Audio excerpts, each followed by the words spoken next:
Dans moins d'un mois, il y a un premier match d'Ultimate féminin semi-professionnel qui va avoir lieu. Il y a des centaines d'athlètes qui se sont inscrites pour se tailler une place dans une des deux équipes qui vont s'affronter. Des athlètes de chez nous, d'ailleurs, espèrent prendre part à ce moment qualifié d'historique pour le sport. Marion Bérubé. 2, 3, Ces athlètes font partie d'une équipe compétitive d'Ultimate Frisbee. Si aujourd'hui elles s'entraînent pour le plaisir, elles ont maintenant de quoi les faire rêver. Le projet Azur, un tout premier match semi-professionnel féminin d'Ultimate. Wouhou! Pour la première fois au Canada, des femmes n'auront pas à payer, en fait, pour pratiquer le sport qu'elles aiment et en plus, vont recevoir une petite rémunération. Il y a 2 ligues semi-professionnelles aux États-Unis, mais au Canada, on n'a pas cette offre-là. Donc, les filles qui atteignent les plus hauts niveaux sont obligées de s'exiler vers les États-Unis. Donc, ce projet-là vient vraiment pallier à cette demande-là. Un peu plus de 150 athlètes se sont inscrites dans l'espoir de se tailler une place parmi les 32 élus, 16 dans chaque équipe. Il y a des personnes qui se sont inscrites à partir du BC, autant qu'il y en a de Saskatchewan, du Nouveau-Brunswick et de la Nouvelle-Écosse aussi. Pour la communauté de Ultimate, c'est définitivement un événement historique aussi.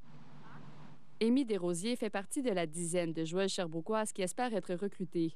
Qu'elle soit choisie ou non, à ses yeux, l'événement est une victoire pour le sport féminin. Je trouvais ça intéressant qu'on puisse mettre de l'avant justement qu'est-ce qui est fait au niveau féminin, puis de démontrer qu'on a des vraiment bonnes joueuses au Québec. On veut aussi promouvoir la relève, là. On veut que ça intéresse les jeunes filles aussi pour qu'on puisse avoir un bon bassin éventuellement. C'est super accessible. En plus, là, ça prend pas beaucoup de matériel. C'est ouvert à tout âge. Je trouve qu'avec les Jeux olympiques qu'il y a eu récemment, on a vraiment vu ça mis en vedette au féminin. On voyait beaucoup de médailles qui étaient remportées au féminin. Donc, c'est vraiment cool de voir que ça commence à être plus vu puis que justement Ultimate aussi.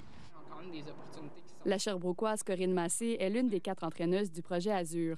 Elle annoncera les joueuses sélectionnées de son équipe ce soir, lors du repêchage en direct. On va jouer un match. Donc, en jouant seulement un match, on doit essayer d'aller chercher quelque chose qui est rapide, fonctionnel, puis aussi spectaculaire. Là. Donc, c'est sûr qu'on ne se cachera pas que des athlètes qui sont capables de faire beaucoup de défensives, qui sont capables de bien se positionner, qui sont capables de faire des lancers qui sont longs, c'est un petit peu ça qu'on va venir chercher. Là. La partie aura lieu le 28 septembre au complexe sportif Claude Robillard, à Montréal. C'est mis à mon agenda depuis un bout, puis j'ai bien hâte de m'installer avec mes amis, puis de regarder ça, puis de voir des très bonnes athlètes performer, puis jouer, puis avoir du fun. Là. Yes!